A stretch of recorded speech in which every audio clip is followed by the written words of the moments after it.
am fine, no problem here. এখন বাজে 6:12 আর আমরা এখন আছি চিটাগাং গেটের সামনে।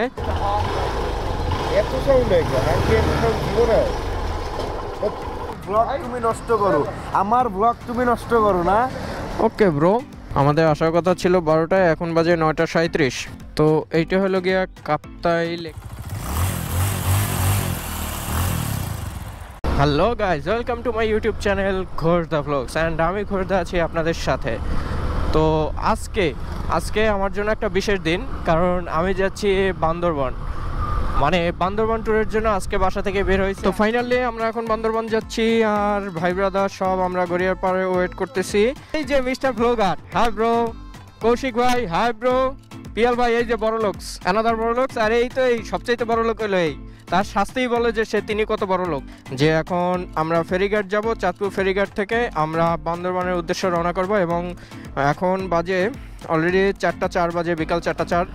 তো বুঝতেই পারতেছেন যে নাইট রাইড হবে, আর শীতের রাত্রে নাইট রাইড। তুমি সামনে থাকবা, আমার কথা এখন টান হবে 80 টু। উঠে পড়ি, চিল মুডে রাইড হবে, চিল।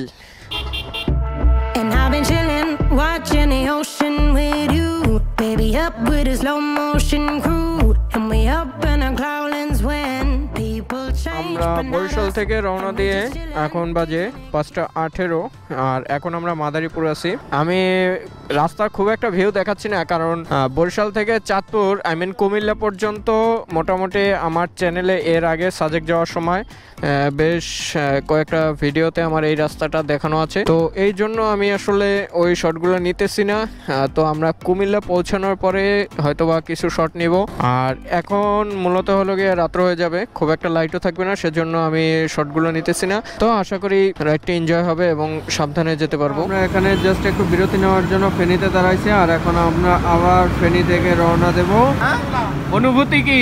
কথা হয়ে গেছে, কথা হয়ে গেছে। মুন্না ভাই, I am fine, no problem here. Kaushik ভাই, Will change, but not us. And we just chillin', kicking it, kissed by the sun. Could be soaked to the skin in the monsoon. I know she got the good vibes when. আমরা বারোইরহাট থেকে আবার রাঙামাটির উদ্দেশ্যে রওনা করছি। আমরা এখানে অনেক সময় ওয়েট করতেছি রাঙামাটিতে, বিশেষ করে নাহিদ ভাই এরা সবাই আসতেছে। তো আমরা এখানে ওয়েট করতেছি, আমরা ভাই ব্রাদার সবাই একসাথে হইলাম। তো এখন আমরা চিটাগাং থেকে বান্দরবান, না সরি, চিটাগাং থেকে রাঙামাটি কাপ্তাই। গাইজ, আমরা বেশি তাড়াতাড়ি এসে পড়ছি, আর পিছনে যে আমাদের টিমটা এসে পৌঁছাইতে পারে নয়। তো আমরা আগাই, তারা আসুক। কি বলবো, শীতে তো অবস্থা পুরাই একদম গাইড। কি বলবো, আর এই ঠান্ডায়, মানে একেবারে ঠান্ডাই তো হয়ে গেছে ভাই। গাইজ, এখন বাজে 6:12 আর আমরা এখন আছি চিটাগাং গেটের সামনে, চট্টগ্রাম গেট। সারা রাত্র রাইড করে একটানা বরিশাল থেকে এখন আমরা চিটাগাং গেটের সামনে, এবং এখান থেকে বের হয়ে আমরা যাব রাঙামাটির দিকে। তো এখানে আমরা আধা ঘন্টা রেস্ট নিব, কারণ আমাদের শরীরের উপর প্রচুর ধকল যাইতেছে, কারণ সারা রাত একদমই ঘুমাই নেই। আর যে পরিমাণ ঠান্ডা, আশা করি দেখতে পাইতেছেন যে কি পরিমাণ কুয়াশা। গতকাল দুপুর 1টা থেকে রাইড করতেছি, আর এখন বাজে সকাল 6টা। এখন আমার নিজের রেকর্ড আমি নিজেই ব্রেক করছি, আর সব থেকে বড় কথা সবাই সেফলি এই পর্যন্ত আসতে পারছে। এইটাই বড় ব্যাপার যে আমরা সবাই এখন পর্যন্ত সেফলি। এই যে ভাই, আমার বড় ভাই আজকে যে কি সুন্দর রাইডটা করছে ভাই, সে লিড দিয়ে আসছে, এনজয় করতেছি এই রাইডটা। বাট শীতে পুরো ঠান্ডাই তো হয়ে গেছে, মানে ঠান্ডাই তো অবস্থা। এখানে আমরা মোটামুটি একটু টাইম নিয়ে আমরা যাই, আর আপনারা দেখতে থাকুন পুরো ভ্লগটা। এই পাম্পের নিজস্ব খামারের খাঁটি গরুর দুধ বিক্রি করা হয়। বাহ, একটা গে মার্কা কথা বললো না তুমি? আমার ব্লগ তুমি নষ্ট করো, আমার ব্লগ তুমি নষ্ট করো না। Okay bro. তো বন্ধুরা, আমরা তেল ভরতেছি, এরপরে যাব নাস্তা করতে, দেন আবার রাইড শুরু। এখান থেকে আমাদের মেবি 65 কি 70 কিলোমিটার। রাঙামাটি যদি যাই তাহলে 80 কিলোমিটার মতো, আর যদি কাপ্তাই ঢুকে তাহলে 70 কিলোমিটারের মতো হবে। আর এই জায়গাটার নাম মেবি হলো পাহাড়তলি। ফুয়েল লোড করে এখন আমরা রাস্তায় আবার উঠে পড়েছি। সামনে ভালো একটা হোটেল পেলে নাস্তা করে নিব। আমরা 15 তারিখ দুপুর 1টা থেকে এখন পর্যন্ত আমি রাইড করতেছি, রেস্টের নামগন্ধ নাই। তার উপরে যে ঠান্ডা, বুঝতেই পারতেছেন যে কতটা ধকল। মানে আমি যে কথা বলতেছি, আই থিঙ্ক বুঝতে পারতেছেন যে আমার কথায় আসলে একদম এনার্জি নেই। তো গাইজ, এইটা হলো মদুনাঘাট, কাপ্তাই রোড, হাটহাজারী, চট্টগ্রাম। তো আমরা মদুনাঘাটে এখন একটা হোটেল পাইছি। তো এই হোটেলটা মোটামুটি খাবারের মান দেখলাম বেশ ভালো। সামনে সাইক্লিং যারা করতেছে তারা নাস্তা করতেছে, ভিতরে অনেক ভিড়। তো আমরা এখানে নাস্তা করব। প্রচুর ক্ষুধা পাইছে আর সাথে একটু ঘুমও পাইছে। চা নাস্তা খাই। ভিতরে অনেক লোকজন। হ্যাঁ ঘুমাইতেছে, অনেক ঘুমাইতেছে ভাই। আমি সাথে সাথে পিএল ভাইরে বলছি যে পিএল ভাই আমার ঘুমাইতেছে। হ্যাঁ আমাদের রেস্ট নিতে হবে ভাই, একটু চাটা খাইয়ে রেস্ট নেই। তো আমরা এখানে নাস্তা করব। নাস্তা তৈরি হচ্ছে ডিম রুটি, ডিম পরোটা। নাস্তা খেয়ে আবার রওনা দেব। রাস্তার কথা কি বলবো, রাস্তা অস্বাভাবিক ভালো। আর কিছু কিছু জায়গায় ভাঙা আছে। মানে আমি যতটা ভাবছিলাম যে সাজেকের রাস্তা যেরকম ভাঙাচূড়া, তো ভাবছিলাম এদিকের রাস্তাটাও সেরকম ভাঙাচূড়া হবে, বাট রাস্তা জোস। আর টুকটাক ভাঙাচূড়া যেটুকু আছে সেটুকু কাজ চলতেছে। তো ওভারঅল পরিবেশটা দেখতেই পাচ্ছেন, একটা কুয়াশাচ্ছন্ন পরিবেশ।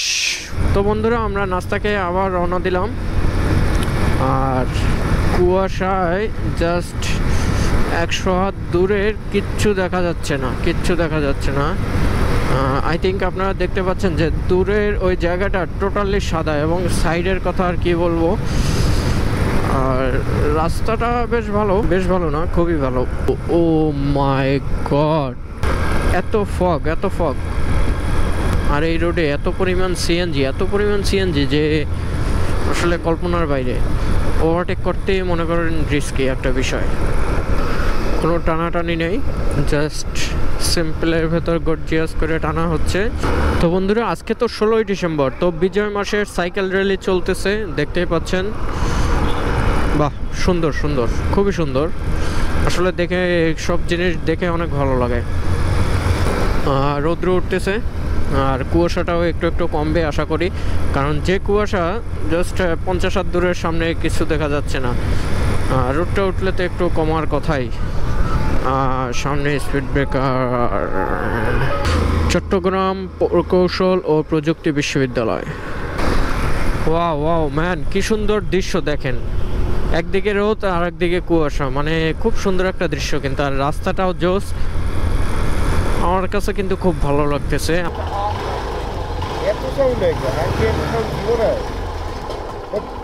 আরপিএম বাড়াই না তো, টানে চলছে এই জন্য। আর সব তো ইঞ্জিন ব্রেক আর মায়ের বাপ।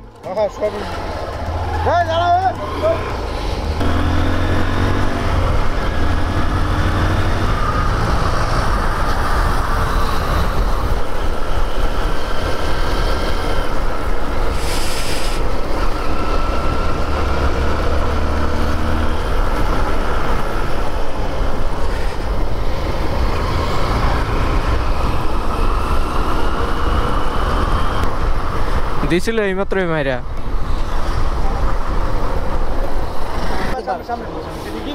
প্রশান্তি পার্ক। আচ্ছা ওকে, থ্যাংক ইউ। ওই দিক থেকে হলো গিয়ে রাঙামাটি বের হয়, আর আমরা এখন যাচ্ছি প্রশান্তি পার্কের দিকে।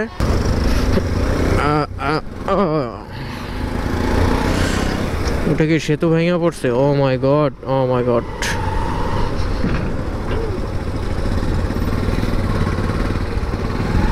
So risky man. তো ফাইনালি আমরা কাপ্তাই লেকের পাশে। দেখতে পাইতেছেন কত সুন্দর একটা পরিবেশ, মানে সিরিয়াসলি অ্যামেজিং, এত জোস। Kaptai only 7 kilometre.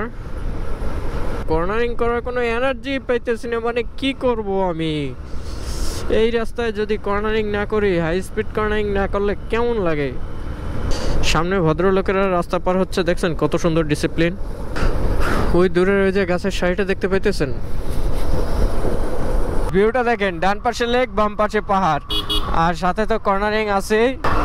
আরও এই শীতের সকালে এরকম একটা মুহূর্ত জোস, কিন্তু সিরিয়াসলি অনেক ভালো লাগতেছে।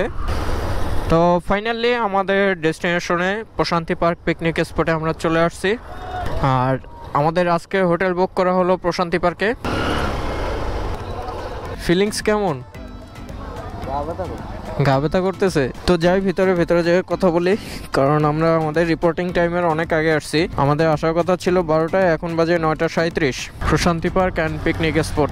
আমরা প্রশান্তি পার্কে ভেতরে আমাদের ব্যাগগুলো রাখলাম আর সব ব্লগ নষ্ট করতে প্রত্যেকটা শট আপনি 3টার সময় আমি নষ্ট করব না।